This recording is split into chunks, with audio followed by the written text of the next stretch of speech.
Hey, how about that new Spidey movie, huh? Spider-Man Brand New Day really is a great return to form for the web-slinging spider. Not that any of the other MCU Spider-Man movies were misses, those movies were great as well and had many things to enjoy about them, but Brand New Day has its own special secret sauce in it, just like Wendy's chili. We left off in No Way Home with Spider-Man having to make the ultimate sacrifice. Everyone on Earth forgetting that Spider-Man is Peter Parker, including his friend Ned and girlfriend MJ. A wonderful ending to that movie, and I'm glad to say that that ending does have weight to it in this new Spider-Man movie. I'm gonna talk about spoilers from this point forward, so now's your chance to fly on out of here. The main plot of Brand New Day follows Peter Parker as he's down on his luck, doing what Spider-Man does, kicking ass and eating Spider-Man popsicles. He has a note that he's been meaning to give to MJ that'll explain everything that happened in No Way Home. With nobody knowing who he is, Peter is isolated living in an asbestos-filled attic. He comes to find that people are being mind-controlled by a mysterious individual, and we come to realize that that individual is Jean Grey, who wants to find where her sister is. While all of that is going on, Peter is dealing with changes in his body, turning more arachnid by the second, going through his second puberty. One of the many things that I enjoyed about Brand New Day is that they didn't reset the status quo for the movie. By having Ned and MJ remember who Peter is, they still don't know who he is all throughout the movie and even still at the end. I was happy they didn't just take the easy way out and have them remember something so significant from No Way Home, which makes the stakes in that movie way better. It was supposed to be significant and it stayed that way. It seemed that they were gonna go the easy way halfway through the movie, and I was about to be very disappointed, but they swayed us. Not even a kiss could awaken MJ from the spell, although it seems that a proper super secret best friend handshake would get the job done. It goes to show that the power of friendship is larger than the power of love. It was fun to see Peter live a miserable life in the movie. He finally gets his share of the Peter Parker shitstorm. He has no friends, no family, nothing, living all by himself with his anime body pillow, I'm guessing, and all of his electronics, which we don't really know how he paid for. He's a smart kid. He probably took old parts from the trash and assembled them together. He Jimmy Neutron his very own AI assistant. I don't know. It could be whatever. He could have found some old Stark gear and tweaked it. It's just that if we're trying to be immersed in this down on his luck Peter, how would he have all this stuff? Not that big of a deal though. I guess you could say that this movie was street level, relatively I suppose. I mean, if their definition of street level was exiting orbit, then yeah, this movie was street level. All taking place in New York with Spider-Man going around and saving folks. I love the world building that went on in this movie. New York truly feels alive, and it's because of the many decisions that they made while filming Brand New Day, like having it filmed in a real life city location like Glasgow and incorporating real web swinging stunts, having tons of extras on the ground and all of the cars driving around. I mean, there's a reason why people meme on the Home movies, and that's because most of it looks like it was made in front of a blue screen. The background in those movies doesn't seem real, but in Brand New Day, it feels like the city of New York is real and alive. Another contributing factor to the city feeling that way is the inclusion of Frank Castle's The Punisher and Bruce Banner's The Big Green Giant, the Hulk, not the Green Bean Giant. With all of these heroes coming together and working together, everything feels intertwined, almost as if it was ripped straight from the comics, as well as having Spidey work with the police department. The relationship between Spider-Man and Lisa Colin's character, Detective Jean DeWolf, feels like a reflection of Batman and Commissioner Gordon from the Batman movies, in the sense that they call on each other for help and find each other's opinions on something useful. I like seeing that dynamic introduced in Brand New Day. Back to the Punisher and Hulk's inclusion, both did an excellent job during the movie. More so Frank Castle, as he was the main side character to Spider-Man. The Punisher and Spider-Man's partnership in Brand New Day was fun to watch. Both of them flow so well together. It's the reason why yin and yang exist, both part of the same coin, you know? The same reason why the dynamic works so well in the Daredevil show, with the Punisher and Daredevil. They both have different philosophies when dealing with criminals. Spider-Man, like Daredevil, think that they need to be brought to justice and serve time for the crimes that they have committed. Meanwhile, the Punisher believes that why deal with all that nonsense when a bullet to the cranium would be much simpler and a more effective solution. So it was fun seeing Frank and Peter bicker while they were teamed up together. No wonder the pair have great chemistry together. Tom Holland and John Bernthal share plenty of movies together, even sharing one this summer with The Odyssey. They just can't get enough of each other. Frank Castle is most definitely neutered in this movie, as it is rated PG-13. We don't see the Punisher go full King Von and slit every person's throat as he normally would, but he still leaves an impact by being with and helping Spider-Man with Jean Grey. He's not the perfect adaptation of the Punisher from Daredevil or his comics, but he's still able to be a fun character throughout the entire film, having many funny scenes with Frank just shooting and screaming every time he gets the chance, like it'll level up his bullets or something.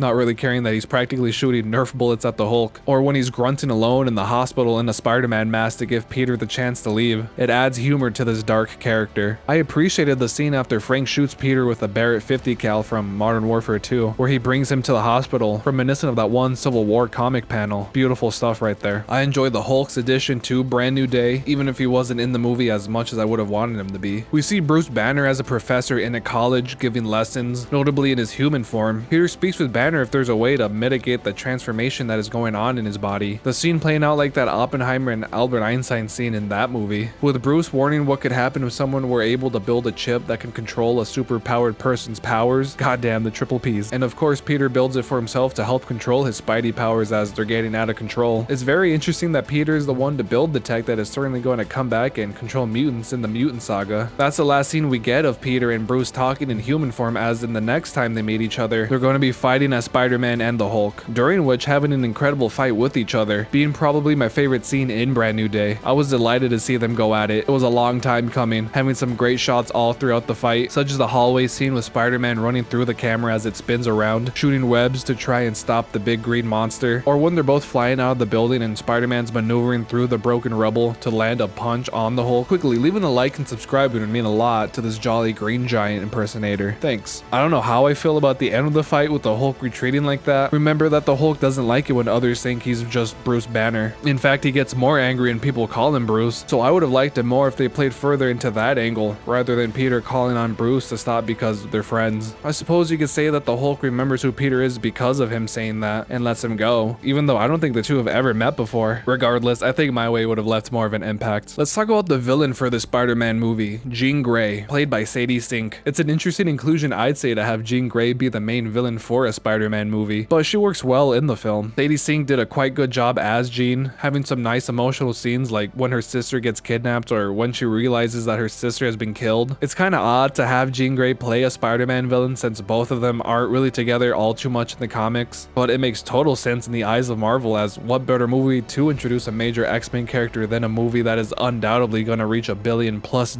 So you know what? I was fine with it. It was pretty obvious that there was going to be a twist the entire time, and we're just waiting for it to happen. As it turns out, the real bad guys are the Damage Control division. You know, the ones that have old villains tech and the ones that do strenuous background checks, like the one they do on Spider-Man. Oh, did I mention that they have a group of evil ninjas working for them? So yeah, it was pretty obvious that they were going to be the real bad guys here, but it doesn't detract anything from the movie. I don't know how I feel about Jean being so mean in this movie. She's a big old meanie throughout the film. She gets an innocent man killed by a car. She stalks Spider-Man, finding out his real identity and manipulating him into believing that MJ remembers everything from the past. Even Peter said what she's doing is unforgivable. I get that she's in pain because of her sister, but damn, what does Spidey have to do with all of this? Most likely thinking that he's Damage Control's #1 soldier, but she should know that Spider-Man really doesn't know what's going on in there. It's not like other characters haven't came back from a lot worse. For example, Black Widow or Iron Man, with Black Widow killing innocent people with the Red Rooms and Stark blowing up Middle Eastern cities with his missiles before he turned into Iron Man. So it's not like Jean can never come back from this. I like to say that this movie looks damn good. They nailed it with the cinematography and art direction. Like I said earlier, the city looks so alive, and that's because they chose the film on location and have Spider-Man actually swing around practically. All of those choices paid off very well. I love the color palette that they selected in the movie. It was so nice to look at, like sunsets or having the sky be cloudy. The costumes for everyone as well look great, from Spider-Man with us actually being able to see the wind as he swings affect the suit with it waving. Also the costumes and prosthetics for the villains like Scorpion or Tombstone, all of it looks spectacular. There are great action scenes from start to finish in the movie, such as at the start with Peter swinging through and trying to stop the tank, or the battle with mind-controlled Scorpion, or as mentioned earlier, the Hulk fight. Wonderful fight choreography that adds impact within the scenes. The other major plot point in Brand New Day is Peter dealing with the changes that are going on in his body, such as for the first time since the Tobey Maguire movies, being able to shoot white goo from his wrist rather than his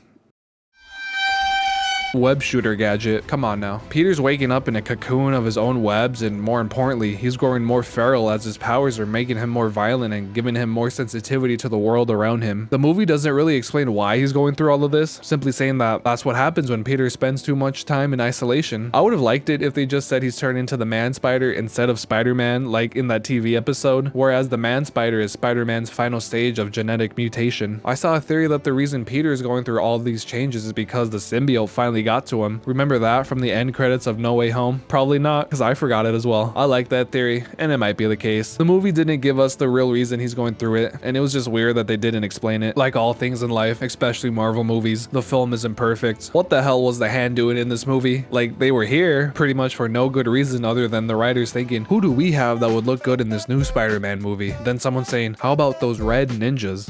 What are they called? The Arm or something? Yeah, let's add them to the movie. But we already used them in Daredevil. Huh? Did you say something? They're already in the movie. The reason they give us for the Hand working for damage control is that they were misunderstood and needed a real leader to follow. What? I seriously doubt the writers watched the second season of Daredevil and they just wanted to include some cool looking ninjas. Some things that I would have liked to see in the film, or at least give us some time in another MCU Spider-Man movie, is have Peter have his very own villain that has it out for Peter Parker personally, again with the triple P's. In all the Tom Holland Spider-Man movies, the villains didn't really hate Peter. They just thought that he's in the way and needs to be dealt with. Like in Homecoming with the Vulture, where Peter's dealing with a dad that wants to make money from the destruction of New York, but Spider-Man won't let him. The Vulture doesn't have a gripe with Peter personally, he's just in the way. Or in Far From Home with Mysterio, in that case, Mysterio had it out for Tony Stark and Peter was in the way again trying to stop him. Or in No Way Home, all of those villains were the villains of the other versions of Peter Parker. I'd have liked to see a villain have it out personally for this version of Peter, but we didn't get that with Jean Grey. We saw that briefly with the start montage of Brand New Day as Spider-Man beats up his classic villains such as Scorpion or Tombstone. Hell, Scorpion has been teased for 10 years now during Spider-Man Homecoming's end credit scene, and he's in the movie for like 10 minutes with us not even realizing why he's out of prison and fighting Spider-Man. It's like, okay, is that all we get from Scorpion? I was pretty disappointed to see Tombstone get that same treatment as well. Tombstone looks so good in this movie. They did a great job with his makeup. I thought that he was going to play a significant role in Brand New Day, but I guess not. Now what I'm hoping for is that these villains break out in the next movie and form a Sinister Six type of deal to stop Spider-Man. Doing these great characters properly next time. Imagine that. They do a Sinister Six Spider-Man movie, something that they were setting up in The Amazing Spider-Man 2, which in that movie's case, thank God that didn't happen. But I would adore in the next Spider-Man movie to see a proper adaptation of the Sinister Six in live action. It would be just like in the Insomniac Spider-Man games. I have a boner already. Spider-Man Brand New Day really is a brand new hope for the MCU, delivering us a fantastic Spider-Man movie. Let's see if they keep this streak of good movies into Avengers Doomsday. I give Spider-Man Brand New Day an 8 out of 10. Click here as I explain what happened to the Punisher in the MCU and why it's been a while since we last saw Frank Castle. Thanks for watching, peace out, and have fun.